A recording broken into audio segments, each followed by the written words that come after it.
down here? Alive, I would say. This area down here was logged off, just like up above. The difference is there's no wind. That's what protected this area. Without the wind reaching down here and actually blowing the topsoil away, the forest has been able to regrow on its own. And this area has taken about 140 years for it to regrow back up to where we're at. We're only on a foot of topsoil. And the rest of the way down is all sand. So the whole area is still considered a sand dune, but they do call an area like this a dead dune. Up above is considered a live dune. The difference is if the sand moves with the winds or not. If it moves with the winds, it's considered a live dune. It's moving. I could get that right here. Stay for the day? Yeah. Throw you a beer every once in a while when I go by?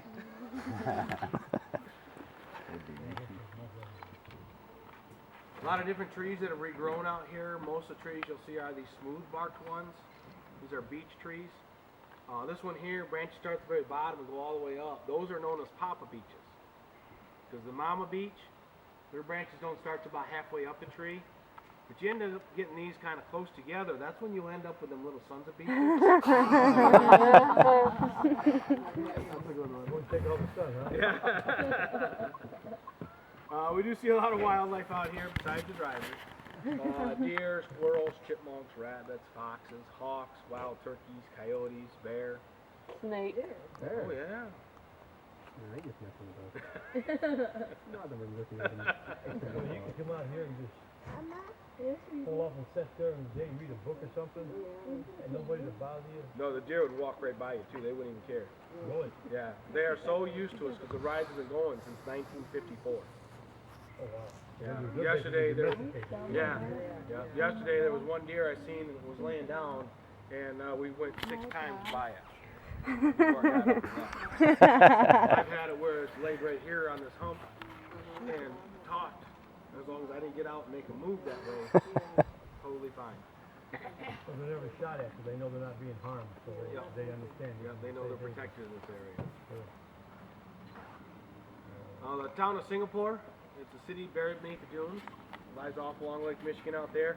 They're the ones that started logging off this area. They started cutting off the trees in 1838. They were building up their town of Singapore. And had a sawmill right by the river, doing good. All kinds of white pines out here for them to cut. And everything was going good until 1871. Something ended up happening that changed the whole outlook over here. Any ideas what that might have been? 1871. Last truffle Fire? tree. What fire? Chicago fire. Chicago fire. Yeah, Mrs. O'Leary's cows supposedly kicking over the lantern and burning down the whole city. Not the guys drinking, playing cards in the barn. It wasn't them. I know that wasn't me.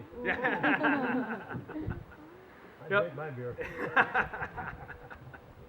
So the folks in Singapore heard about the fire and they wanted to help out. They already had one sawmill in operation. They had all kinds of white pines. They ended up setting up even 2 more sawmills just to ship timber to Chicago to rebuild. They did not know it would take them less than 10 years to remove all the trees. Tops would be blown away with the wind, and then sand would appear in their houses faster than they could shovel it out. So that's when the folks picked up and moved downriver to a little Indian village called the Flats. That's now been built up into the town of Saugatuck. They ended up leaving 4 buildings out there, including the 3-story hotel, all covered up by sand. We haven't seen the rooftop of the hotel or the church steeple since the very early 1970s. Wow. Covered up ever since. 1870s or 1870s? 18.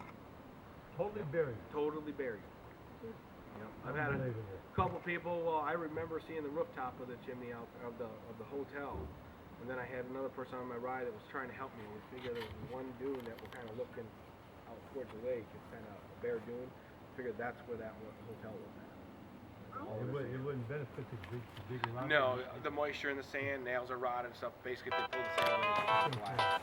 A lot of buildings were pulled down and built in the flats, and they also ended up building like skis for some buildings and waiting until winter time.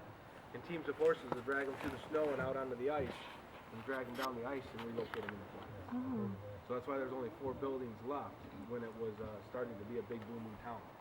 See, when they built buildings back then, they built them for Yeah, you can last. years. These boxes they build now, they don't last. No. You start pulling it, just... It's sad. Yep. But there's a showcase in our office, tells you a little bit about Singapore. Go take a look at it before you leave today. Have to take it with me. Yeah, the little one there. We got the big dunes surrounding us. Some spots that goes up 70 to 90 feet almost straight up. That's basically what protects us from the wind. 40 mile an hour wind, we barely feel a breeze down here. And that's good because that preserves all Preserves of us. Yep. Doesn't allow it to get all destroyed and beat up. What's nice is the trees all grew up tall, so they could reach above that dune to hit sunlight, then branch out. So it's giving us such a canopy effect. It's nice that you can see. It's not all thick down here. And so the wind will come over the top and break these off. That won't happen another 50, 60, 75 Well, years. that's what happens. You'll see some of them where the tops of the trees are broken off,